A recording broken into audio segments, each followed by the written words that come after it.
Welcome to the Deep Dive. We're here to give you the essential insights, fast. Yeah, cutting through the noise. Exactly. This time, we're looking at the media and entertainment world. We've got a great industry roundup, covers everything up to April 12th, 2025. So the mission today, get you up to speed on the key trends, what's working, what's coming, the stuff you need to know. Right. Think of it like we've done the homework, crunched the numbers, looked at the marketing angles for you. We're connecting the dots. Okay, let's dive right in. The big headline, I think, has to be a Minecraft movie still dominating the global box office. Still #1, yeah. Second week running. And it's really charging towards that billion-dollar mark. It's amazing. It really is. And it says so much about, fan-fueled IP and having a solid global strategy. That connection is key. It feels like studios are leaning heavily on these known quantities, doesn't it? Less risk, maybe. Absolutely. In this climate. Investing in a built-in fan base, it just makes sense. It hedges the bet. And you see that elsewhere, too. Like Angel Studios, the King of Kings. Wow, that really overdelivered. Hugely. Exceeded projections by quite a bit, apparently. Which points to maybe an underserved, faith-based audience, or at least a very dedicated one. Definitely a dedicated one. When that content hits right, the response is powerful. It shows niche markets have real potential. And then you have Rami Malek's The Amateur. Met expectations, right. Found its audience, but wasn't aiming for that blockbuster status. Exactly. Modest returns, but likely right in line with what the studio expected for that specific genre appeal. It's about knowing your target. So, looking ahead, next week, all eyes are on Ryan Coogler's Sinners. Ooh, yeah, that one looks interesting. Genre-bending, Southern Gothic drama. Michael B. Jordan playing twins. Playing twins, wow, okay. Yeah, Elijah and Elias. And the buzz around Haley Steinfeld is already huge. They're calling her performance transformative. Coogler, Jordan, Steinfeld. That's a powerhouse combo. It feels like Prestige meets potential box office. That's the hope, I guess. It's ambitious, blending horror, historical drama, Southern Black culture, set in the 1930s American South. That blend is fascinating. Could pull in different crowds, but sometimes genre blending can be tricky too. You risk not quite satisfying everyone. True, but Jordan playing twins, that suggests a real acting challenge. If the reports are right, maybe career-defining stuff. It takes incredible skill. Creating two totally distinct people, not just lookalikes. Mannerisms, feelings, everything. And Steinfeld as Mary, bringing emotional gravity. Sounds like she's central, not just supporting. Right, the emotional anchor. Her performance could be what really grounds the whole thing for the audience. And Coogler directing this mix with, blues music backdrop.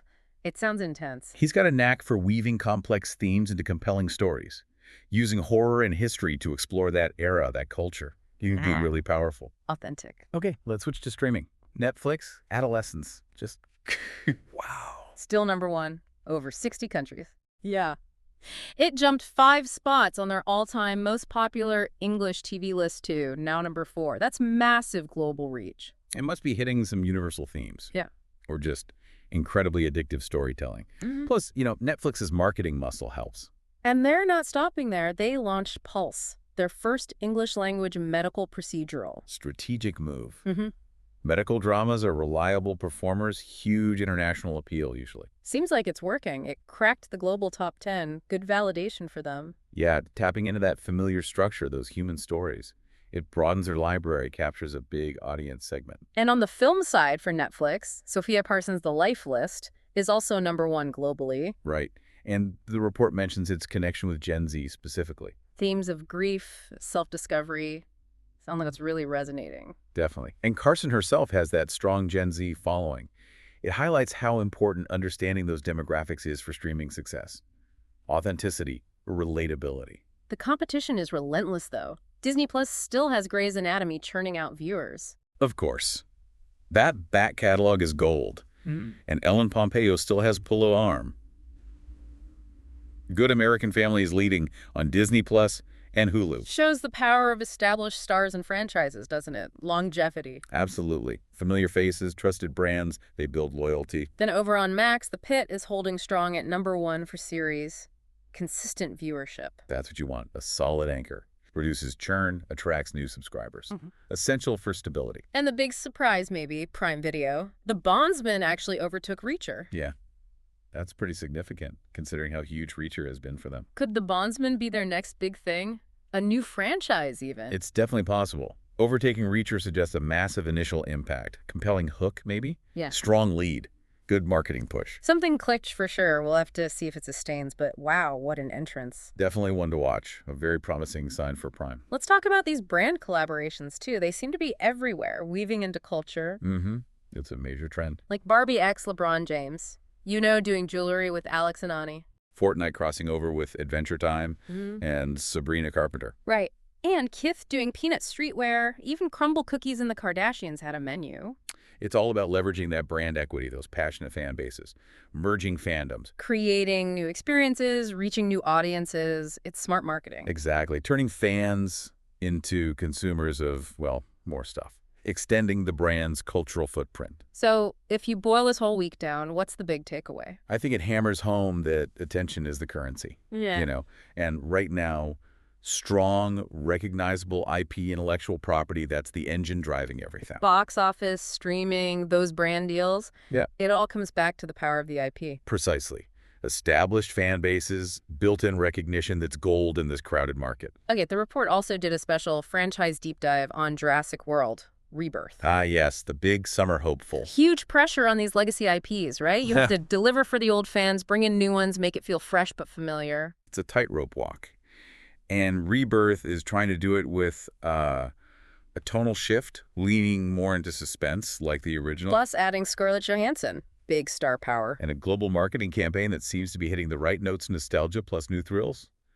If this works, it's a blueprint for other studios. Looking back at the box office specifics, Minecraft benefited from a quiet week, no major new challenger. Yeah, that definitely helped solidify its lead. Makes that $1 billion target look even more achievable. It's got momentum. And King of Kings, we touched on it, but that overperformance really does highlight the dedication of that faith-based audience. Absolutely. When content connects deeply with a specific community, the impact can be huge, even without mass market appeal.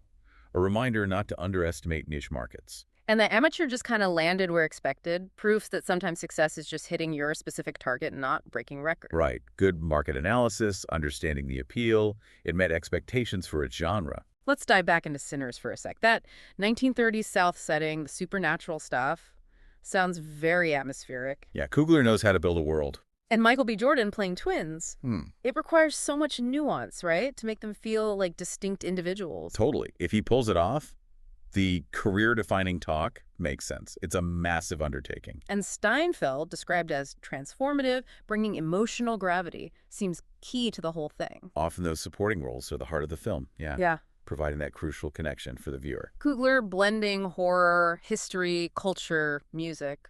It's ambitious, but potentially groundbreaking if it all clicks. It's a bold mix. Yeah. Could offer a really unique perspective, layered with authenticity. High risk, maybe, but high reward potential. Okay, streaming again. Adolescence on Netflix, #1 in 60-plus countries, #4 all-time English TV show. What's the secret sauce there? Hard to say for sure. Universal themes, maybe. Compelling characters. Just really effective global marketing, creating word of mouth. Whatever it is, it's clearly working across cultures. And The Life List with Sofia Carson. Still #1 film globally. That Gen Z connection is powerful. It shows what resonates. Authenticity, relatable struggles like grief, self-discovery. And Carson's personal brand amplifies it. It's understanding your audience. Netflix's Pulse doing well in the top 10 globally validates their move into medical procedurals. A safe bet paying off. Seems so. That genre travels well. Human drama, life and death stakes, compelling characters. It's a proven formula. Disney Plus has Grace plugging away, and Pompeo proving her draw with Good American Family on Disney Plus and Hulu. Star power still counts. It really does. That built-in audience loyalty is invaluable for streamers. The Pitt holding steady on Max provides that essential stability for the service. Exactly. A reliable performer keeps subscribers engaged. And the bondsman on Prime, still thinking about that jump past Reacher. What makes a show break out like that? Could be anything. A really strong hook, a magnetic lead, maybe it just hit the cultural zeitgeist perfectly. Sustaining it is the next challenge, but that initial surge is impressive. The report also looked back at U.S. streaming for the week ending March 16th. Moana, still the most streamed movie after 2 years. Incredible, isn't it? And then Moana 2 had that record-breaking Disney Plus debut. And the original Moana jumped back into the top 10, just shows the enduring power of that IP. Yeah, beloved family animation is evergreen content for streaming. Kids watch things over and over. On the series side that week, Adolescence debuted strong. Reacher kept hitting over 1 billion minutes. Still huge numbers for Reacher. Plus milestones for The White Lotus, 1923, Severance, and films like The Electric State, Craven the Hunter pulling views on Netflix. Busy. Landscape. Very competitive. A mix of new hits, returning favorites, library titles, all vying for those eyeballs. Shows diverse tastes. Quick detour to music. Billie Eilish still on top globally. Yep. Strong momentum, too, for Alex Warren, Kendrick Lamar, Gracie Abrams. But interesting newcomers in the top 10, like Gigi Perez's Sailor Song and W Sounds La Plena. More genre blending. Seems like it. Suggests listeners are open to sounds that mix things up, defy easy labels. The landscape's always evolving. And celebrity buzz. Carrie Coon getting attention for The White Lotus and past Marvel decisions. Scott Glenn, too, from White Lotus, talking about ageism. Important conversations. Yeah. And tributes for Val Kilmer and Richard Chamberlain reminding us of their impact. Joanne Whalley getting renewed focus, too. These things ripple through the industry discourse, don't they? Looking at film buzz specifically, Minecraft #1, obviously. Then A Working Man, The Chosen, The Woman in the Yard. A real mix. Reflects different audiences, finding different things, I guess. Marketing, reviews, word of mouth all play a part. Series buzz. The White Lotus back on top finale effect, and season 4 speculation, probably. Makes sense. Plus Mobland gaining steam and Severance still sparking discussion. Shows that lasting impact. Keeping people talking between seasons is key. And those collaborations, again, UNO, Alex and Ani, Marvel Tide, Kith Peanuts, Barbie LeBron, Fortnite Adventure times Sabrina Carpenter, Crumble Kardashians. It's sophisticated cross-promotion, tapping into multiple fan bases simultaneously, creating unique moments. Very deliberate. Okay, back to the main event. Jurassic World. Rebirth. Tracking as a major release. Anticipation seems genuinely high. Yeah, the report highlights several reasons. Broad appeal, nostalgia, horror adventure, the cast. Strong global interest. And that shift away from just superhero spectacle seems key. Plus, huge licensing potential toys, clothes, theme parks. It all feeds the hype machine. It's positioned as a top summer contender. More anticipated, apparently, than even Fantastic Four, Superman, Legacy, Mission, Impossible Thunderbolts. That's huge. It really is. Especially after Dominion got such a mixed reaction 3 years ago, this feels like a comeback narrative. The Super Bowl trailer was massive, wasn't it? 30 million views quick. Really hit that nostalgia nerve, but felt fresh, too. Definitely a turning point. It perfectly blended the old jungle vibe, new dinos, and crucially, introduced Scarlett Johansson. Positioned it as a return to horror roots and a fresh start. And that interest is global. US, Canada buzzing from the trailer, CinemaCon. Europe, UK excited about Jonathan Bailey. France, Germany liking the dubbed trailers. Latin America has a huge fan base. Brazil's got a localized title. Mexico's all over TikTok with it. Asia, too. India loves Johansson and the Hindi trailers. China's interested fewer Hollywood films lately helps. Japan and Philippines focusing on the horror. It shows a really well-targeted global campaign, playing to different strengths in different regions. The cast is a big part of that buzz too, right? Johansson's mainstream pull. Absolutely. Yeah. And Jonathan Bailey is huge online, very memeable apparently. Mahershala Ali adds that gravitas. Plus the supporting cast, Blaze, Friend, Garcia Rulfo, they connect with specific fan groups too. It's a smart ensemble. Diversifies the appeal, brings in different crowds. And the fan reaction online seems to be shifting from just a hum to a roar, mostly positive. Overwhelmingly, yeah. That phrase, back to its roots, keeps popping up. The shift to suspense, the nods to the '93 original, it's landing well. The studio using hashtag Return to Jurassic is smart, leaning into that feeling. There was some fan worry about how it connects after Dominion, but reports say the filmmakers have addressed that. And the reaction videos. TikTok, YouTube people screaming, showing their kids, paleontologists breaking it down. Yeah, the engagement is intense. The Jurassic Park subreddit is buzzing too. Creature design, theme park tie-ins, legacy cameos. Jeff Goldblum's cryptic tweet certainly helped. It feels like the hype might actually be bigger than for Jurassic World back in 2015. That combination of nostalgia, trusting the new tone, the cast. It's potent. The report suggests we could be heading for another round of full-blown dinomania. If the movie delivers, the potential is huge. Okay, so wrapping up this deep dive for the week, ending April 12th, 2025. We've seen IP is still king at the box office and on streaming. Yep, niche genres like faith-based films finding success. Medical dramas making a comeback, maybe. Brand collabs, blurring lines everywhere. And massive anticipation building for Jurassic World. Rebirth is a franchise revival case study. And it all comes back to that central theme. Attention is everything, and compelling IP is what grabs and holds it. So here's something to ponder. We see the power of nostalgia with Jurassic World.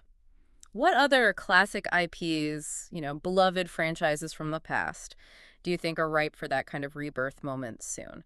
Hmm. And what would be the absolutely critical things they'd need to get right to succeed in today's media world? That's a great question. Thinking about tone, casting, fan expectations. Yeah, lots to consider there. What makes a revival work versus just feeling like a retread? Definitely food for thought. That's our time for this deep dive. Thanks for joining us. Yeah, thanks for listening. Keep thinking about these trends and what they mean for the future of entertainment.